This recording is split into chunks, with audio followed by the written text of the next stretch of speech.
is Ms.Carmina Reads the channel. I am Miss Carmina. Hello.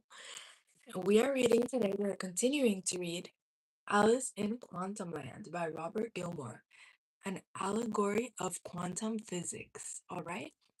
We will continue with chapter 8, Castle Rutherford.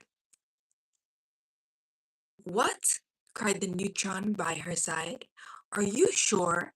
This is serious. Come, we must get down to the main hall at once. He rushed Alice back down through the successive energy levels to the hall she had first entered, ignoring her protest that there had not been very many neutrons outside and that they had not had much energy at all, really. Hardly had they arrived when, without warning, an invading neutron popped right through the wall and landed in the middle of the chamber, on top of all the other particles. This was not one of the normal occupants of the nucleus, but one of the foreign neutrons which had come in from outside. Alice remembered that the virtual photon had told her how the Coulomb barrier had no effect on neutral particles, and how she herself had come in through the barrier without difficulty. In the same way, the neutron had entered uninvited. There was immediately a great bustle and a panic among all the nucleons. They rushed to and fro in consternation, surging from one gallery to the next, calling out that the stability of the nucleus had been totally upset by the addition of this excess neutron. As they surged to and fro, Alice was much alarmed to discover that the whole room was shaking violently in sympathy. The massive stone walls were quivering like a vibrating drop of liquid. One moment the chamber would be square and compact, the next it would stretch out very long and thin. The narrow neck formed in the middle, close to where Alice was standing, so that the room was almost separated in two. Back and forth the walls swung, and each time the room became narrower and narrower at the midpoint. The room stretched out for a last time. Alice saw the far walls rushing away in opposite directions, while the nearer walls were coming closer in as if they were going to crush her and the particles which were in her vicinity. Previously, the movement had always reversed before the gap closed, but this time the walls clashed together, just where Alice was standing together with a few neutrons. Goodness gracious. Welcome, everybody. Hello. Have I mentioned I'm Miss Carmina? This is Miss Carmina Reads the channel, and everybody is welcome here.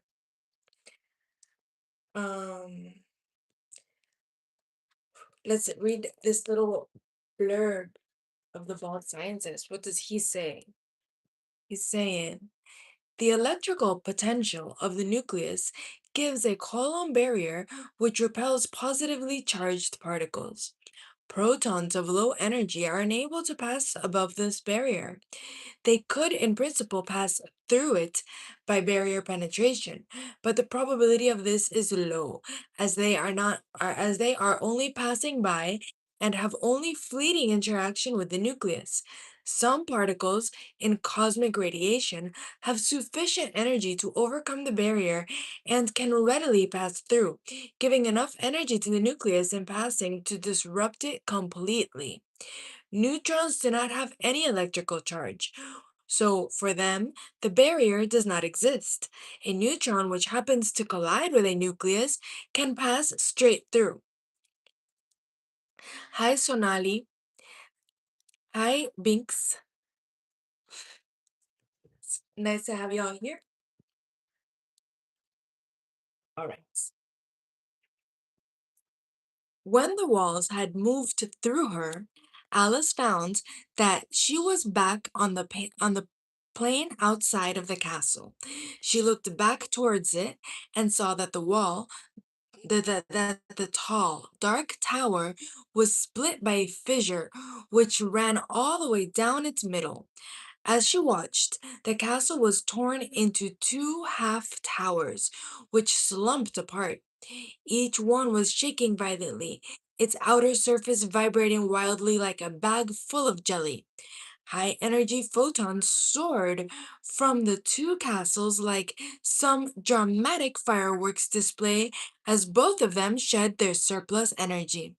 Gradually, the shaking died down, and both the irregular shapes flowed into the same tall, soaring shape which she had first seen. Two smaller replicas of the castle Rutherford now stood before her, except that they did not stand but slid rapidly away from one another, driven by the positive charge which they had previously shared between them. Come, I am glad this is over. It was really rather frightening, Alice admitted to herself. As she looked around the now quiet landscape, she could see a few neutrons which had been rejected with her from the castle when it had split in two. They spread out over the plain, rushing off in random directions. As she watched, one arrived by chance at the distant shape of another nuclear castle and promptly dived into it through its side. Hello. Hello, Sonali.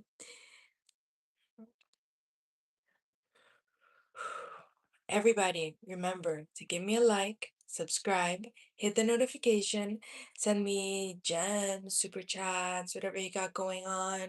I'm here for it. I can take all the support I need all the support I can get. Yeah. Um For a short time, nothing appeared to happen. Then she could see this castle also begin to shake. The shaking increased until suddenly the castle split down the middle. Oh no, cried Alice in dismay as she saw the two halves thrust apart, spitting out energetic photons. Almost unnoticed, a fresh group of neutrons ran past. Oh no, excuse me. A fresh group of neutrons ran away from the scene of the catastrophe. Before much time had passed, a couple of the neutrons, which were now roaming aimlessly around the plan, had chanced upon and entered other nuclei.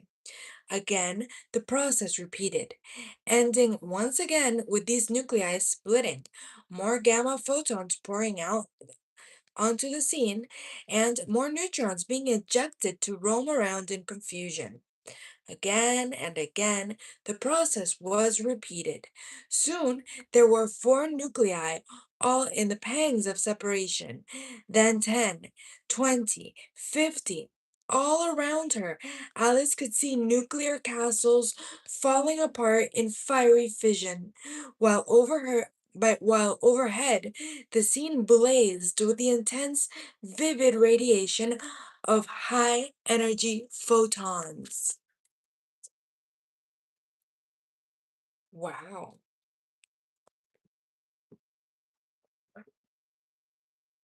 This is terrible, cried Alice in horror. Whatever can be happening? Do not worry, Alice, said a calm voice by her side. It is only induced nuclear fission, a chain reaction, you know. It is nothing for you to worry about. It is just that you are standing in the middle of what, in your world, would be called a nuclear explosion. Alice whirled around and saw the mild features of the quantum mechanic. You do not have to worry, he said again. The energies involved in fission reaction are less than those you have already met within the nucleus itself. The only problem is that they are no longer confined within the nucleus. I have been looking for you, he continued, still calmly, as I have an invitation to give you. He presented Alice with a stiff, ornately engraved invitation card. It is an invitation to the particle masquerade, a party which is being held for all the elementary particles, he said. And now, this is the illustration. I don't know how you can see it better, closer up here. Oops, right there.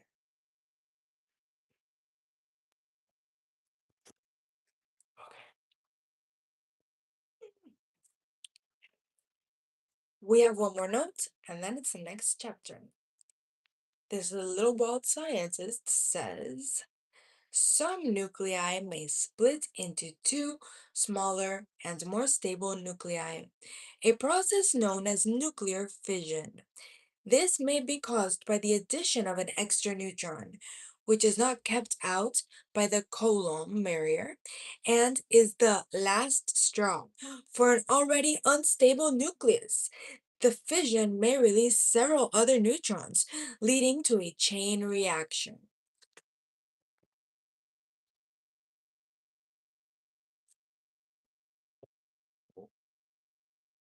Next is chapter 9.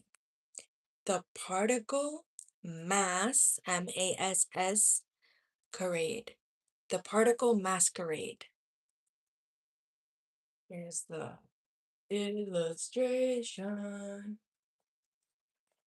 Ooh, creepy. Okay,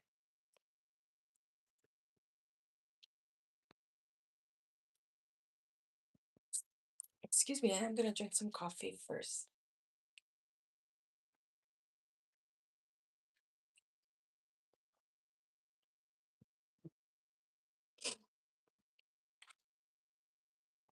Clutching her invitation, Alice climbed up the broad stone steps which led to the tall, polished door.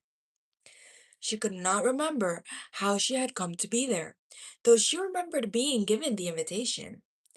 So I expect this is probably the right place for the masquerade, whatever that may be, she said to herself encouragingly.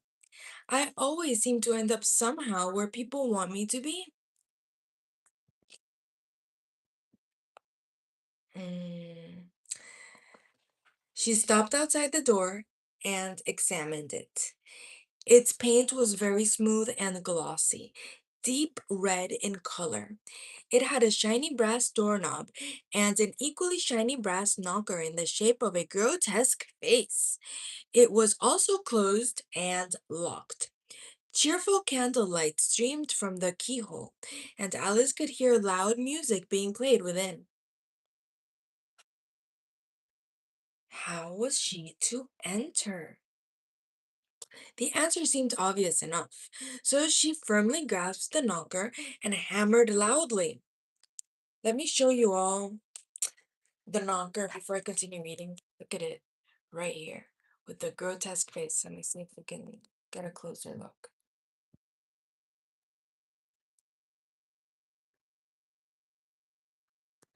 All right.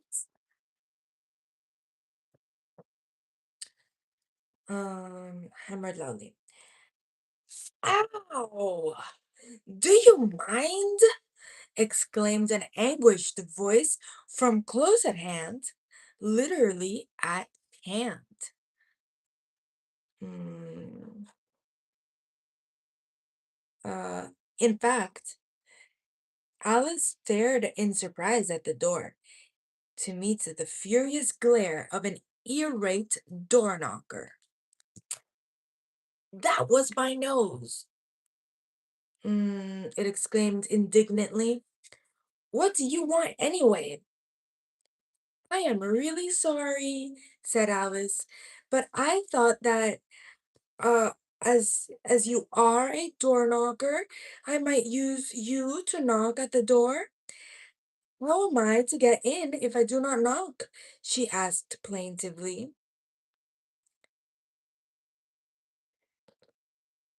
There's no use in knocking, said the knocker huffily. They are making such a noise inside, no one could possibly hear you. And certainly, there was a great deal of noise going on within.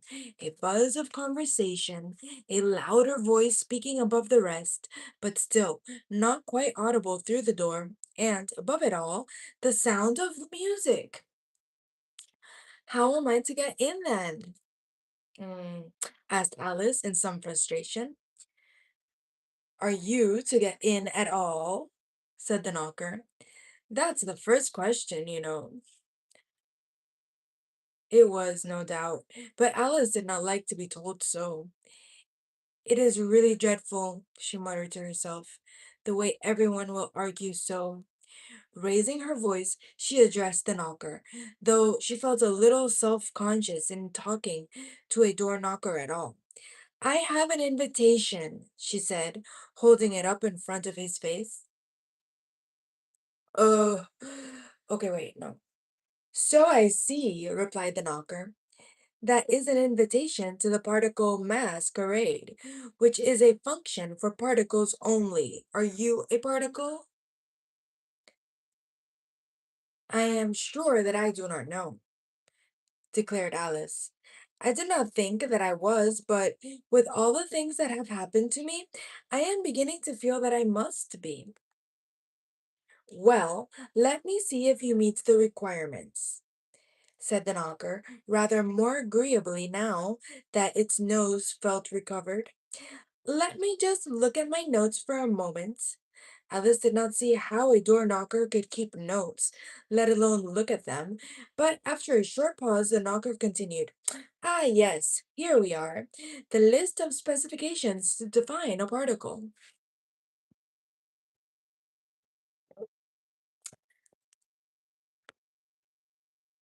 Mm,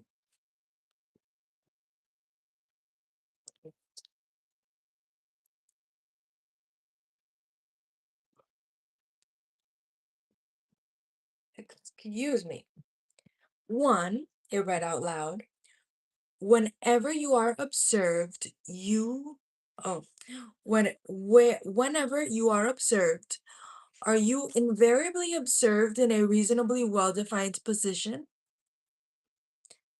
Yes, I think so, as far as I know, answered Alice. That's fine, said the knocker encouragingly. Two, do you have a unique and well-defined mass, apart from the normal fluctuations, of course? Well, yes, my weight has not changed very much for some time. That was what Alice believed at any rate. Good morning. Good. That is very important. That is a very important requirement. All the different particles have different particular masses. It is one of the most distinctive features and very useful when it comes to telling one particle from another. Alice was rather taken with the notion that people might be identified by weighing them rather than by looking at their faces.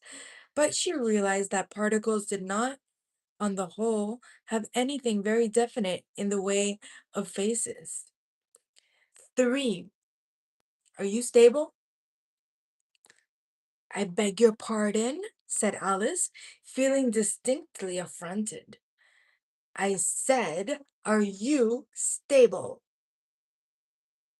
It is a simple enough question, or at least it ought to be. The requirement has become increasingly blurred recently. It used to mean quite simply, do you decay to something else? If you were likely to decay at any time in the future, then you were unstable, and that was that. But that wasn't good enough. People started to say, we cannot be sure that anything lives forever, so a distinct state that exists for a long enough time can be classed as a particle. Then the question is, what counts as long enough? Is it years or seconds or what? At the moment, they accept lifetimes of less than 100 million millionth of a second as being stable. He finished disgustedly. So I must now ask, so I must now ask you, do you expect to survive for longer than 100 millionth of a second? Oh, yes, I should think so, answered Alice confidently. Good. Then I can count you as a stable particle. You had better go inside. You may not have anything better to do than stand about out here, but I have, grumbled the door knocker. There was a click and the door swung open. Alice lost no time in passing through it. Inside, she walked through an elegant entrance hall with pale paneled walls, chandeliers, and alcoves containing statues. As they were all statues of notable particles, it was rather difficult for Alice to make out much detail. She thought it was a rather clever she thought it was rather clever that the way the sculptor had managed to make the features of a statue appear so vague and unlocalized. In fact, to the uninitiated, they looked much like shapeless pieces of stone.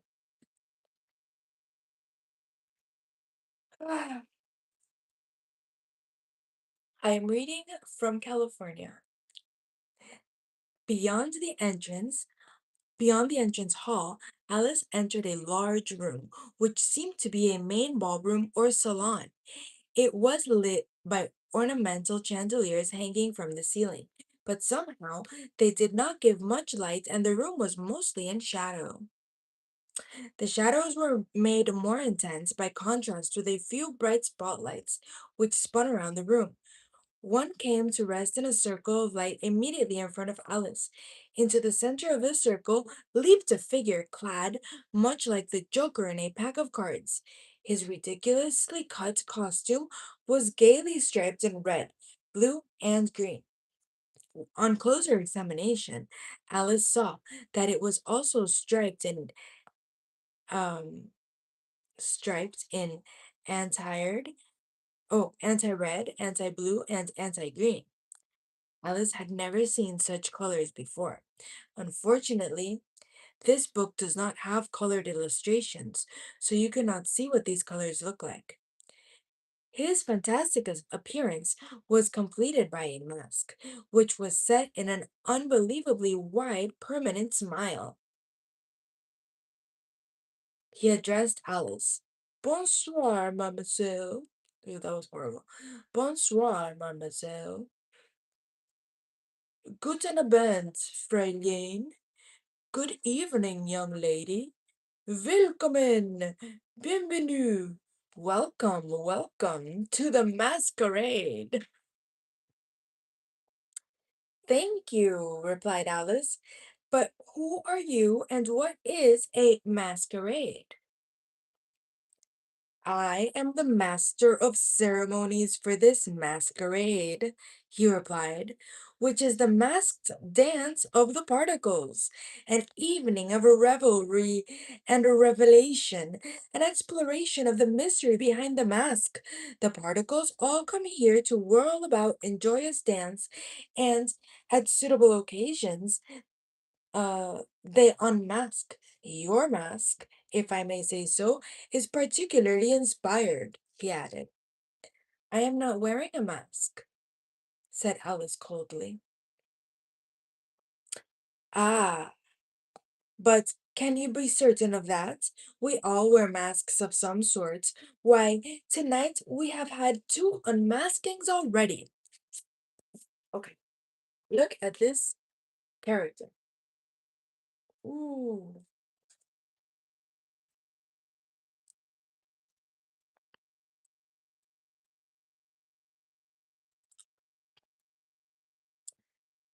I do not see how that can be, challenged Alice.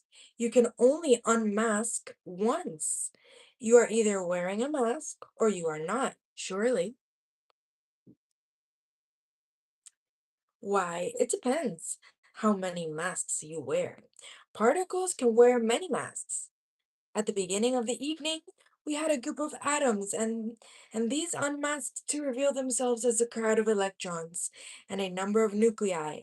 Later in the evening, we had a further time of unmasking, and the nuclei shed their disguise to show that they were actually neutrons and protons, with a sprinkling of pions among them. I confidently anticipate that there will be a further revelations before the night is over.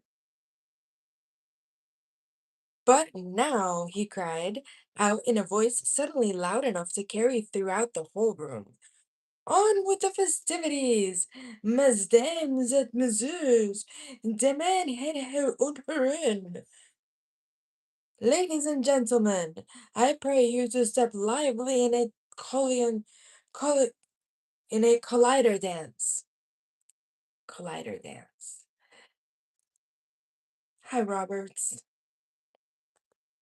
Mm, There was a bustle of movement, and Alice saw that the assembled particles were beginning to circulate around the room.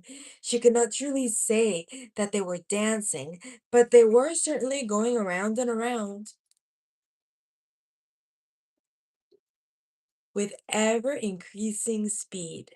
The main problem was that there seemed to be no general agreement in the direction in which they were to circulate, so some went around one way and some the other. Faster and faster, the circulating bunches of particles rushed through one another. Before long, the inevitable happened, and two particles collided with a great crash. Alice looked over in concern to see if they had been hurt in the collision. She could not really determine whether they had been hurt, but they were certainly not the same after their interaction.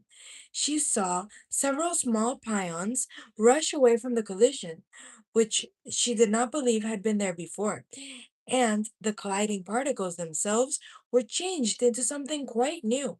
They were larger and somewhat more exotic particles than they had been.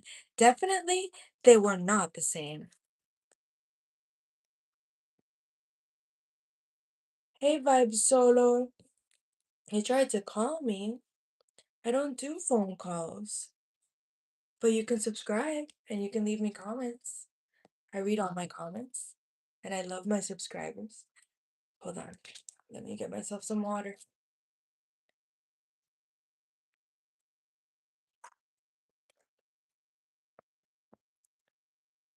All right, y'all, let's continue.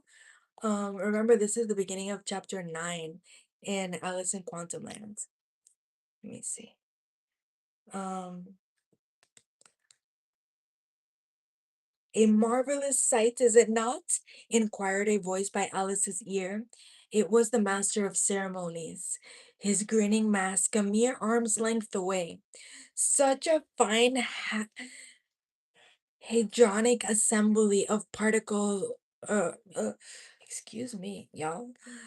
Such a fine hadronic assembly of particulate revelers, such a splendor of baryonic variety. Why, I do believe that there are now no two of them the same.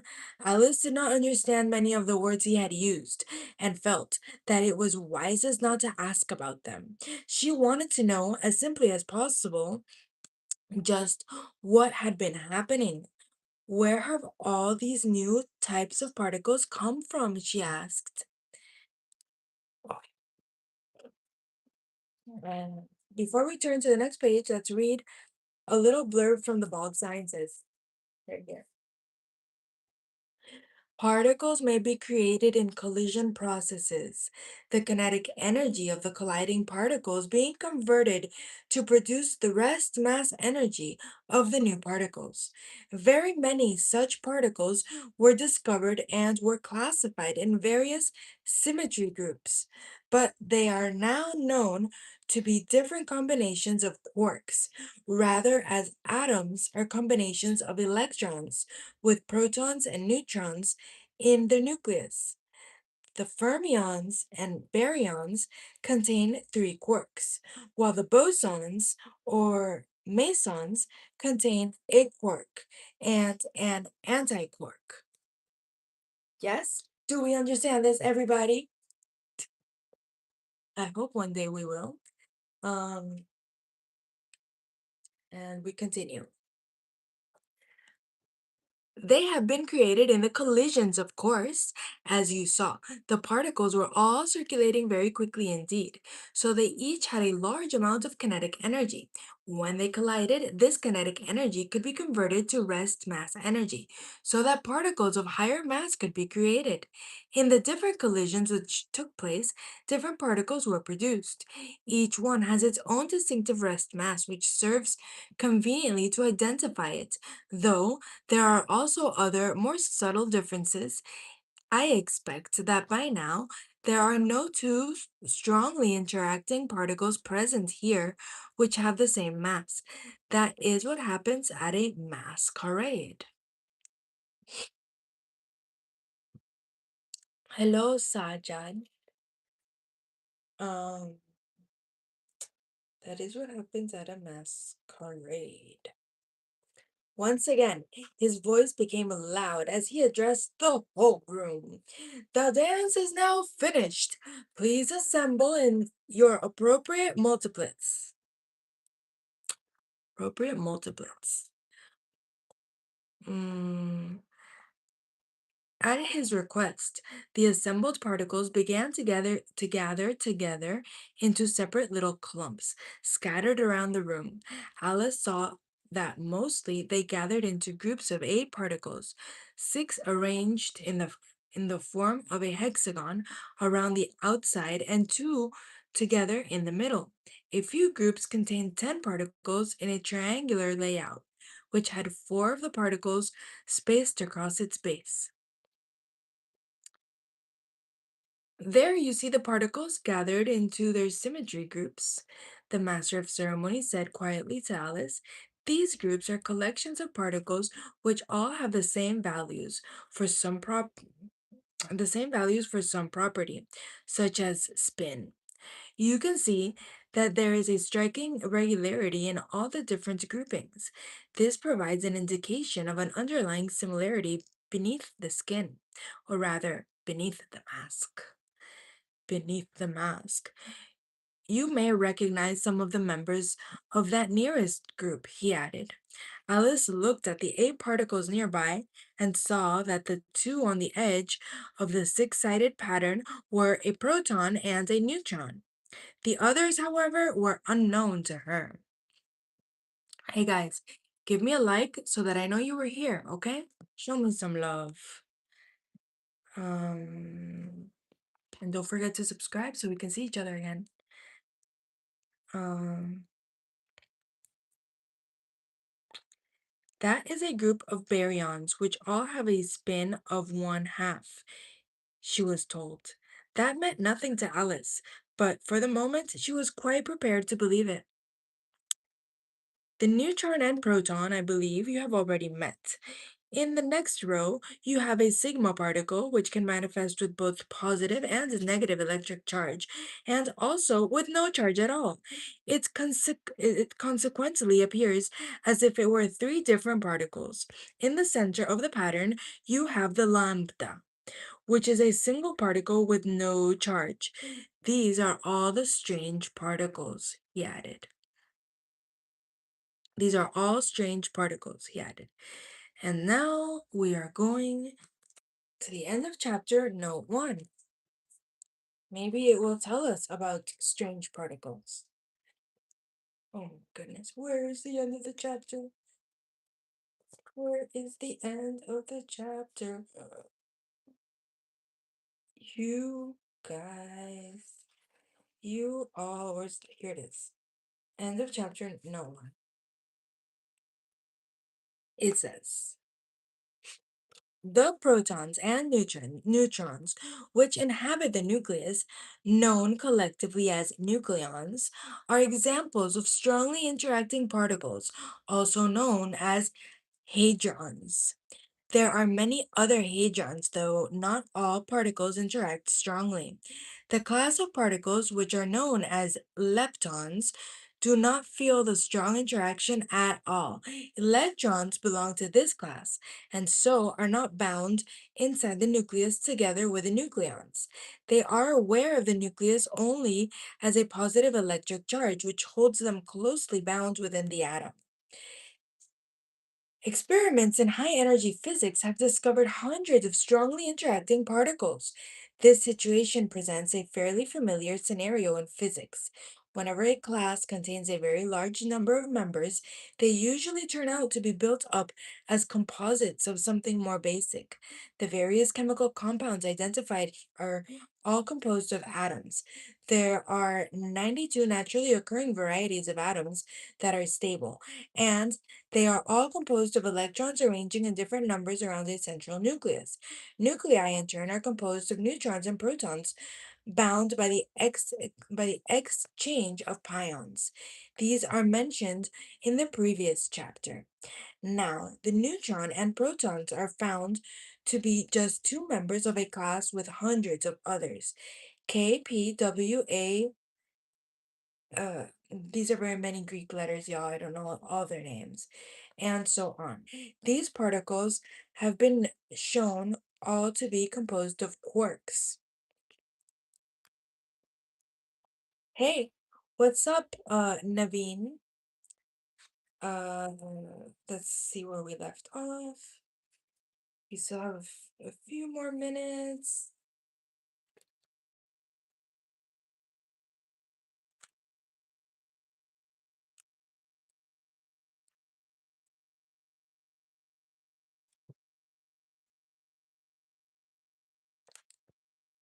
Okay.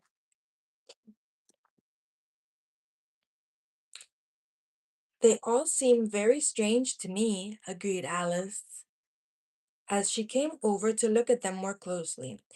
No, no, strangeness is simply a property possessed by certain particles, and which happens to have been given the name of strangeness.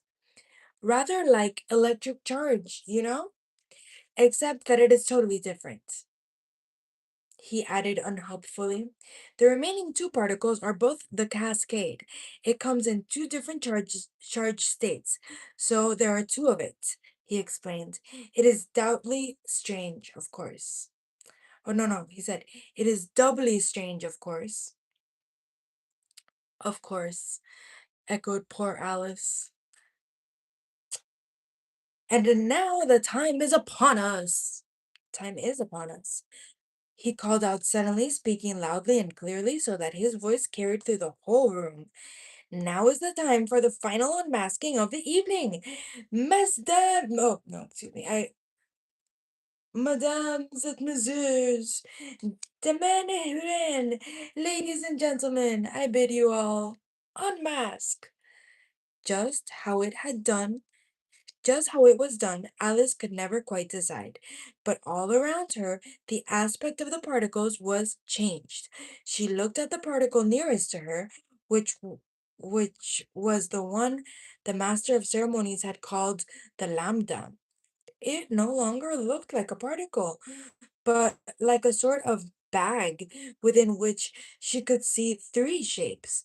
She came closer to try to make them out more clearly and felt herself being pulled within the enclosure. She tried to pull away, but despite her efforts, she found herself sucked in.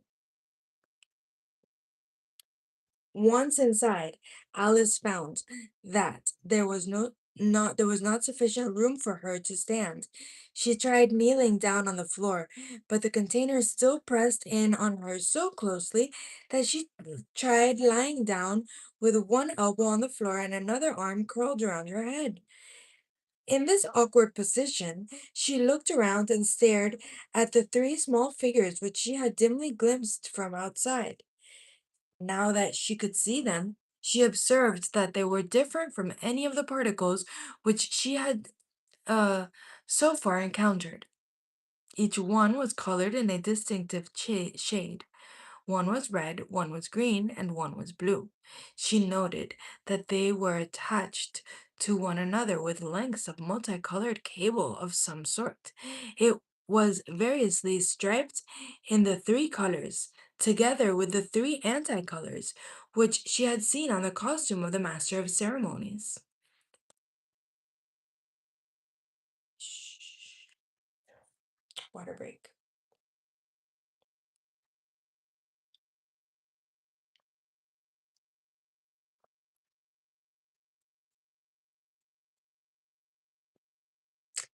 Alice was so engrossed in studying these odd new shapes that she was quite startled to hear a voice coming from one of them.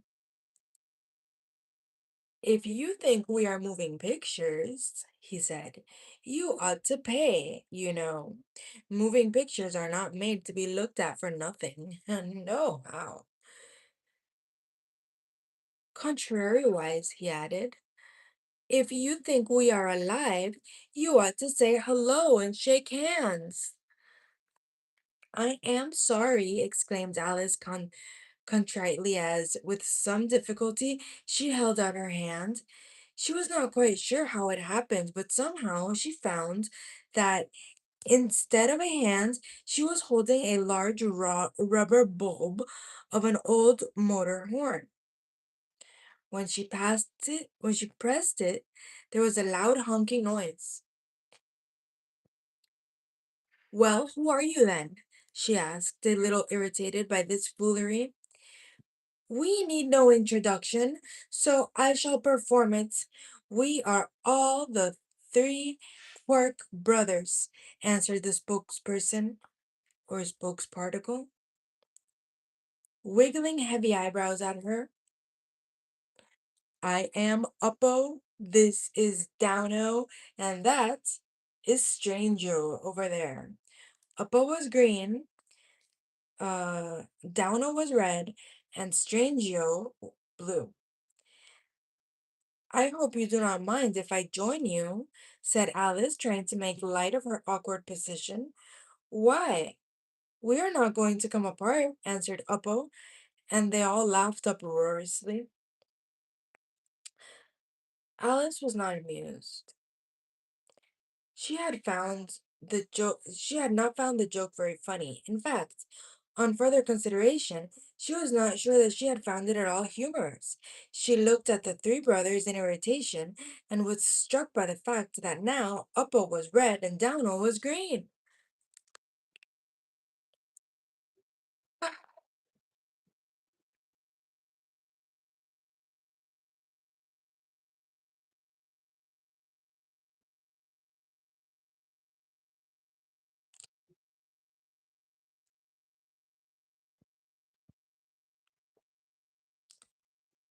Should I continue reading or should I stop now? Hmm. So much insistence. Here there's another blurb that says quarks are the most fundamental form of matter presently known. All of the strongly interacting particles are bound all of the strongly interacting particles are bound groups of quarks. The fermions each consist of three quarks, the bosons of a quark and an antiquark bound together. The binding is very strong, and like the electrical interaction is the binding is very strong, and like the electrical interaction is due to the exchange of virtual particles. All right. All right, children and adults and friends, readers and scholars. All right, readers and scholars, I am out of here. Hopefully I'll see you again tomorrow. Yes. We have to finish chapter 9. Let me see if how many chapters are left here. Indeed. Chapter 10. And that is the index. We have one chapter left. We'll start a new book after this. Bye, everybody. Thanks for reading with me. Thanks for liking, subscribing, sharing, hitting the notification button, um, super chats, gems. Thank you for everything.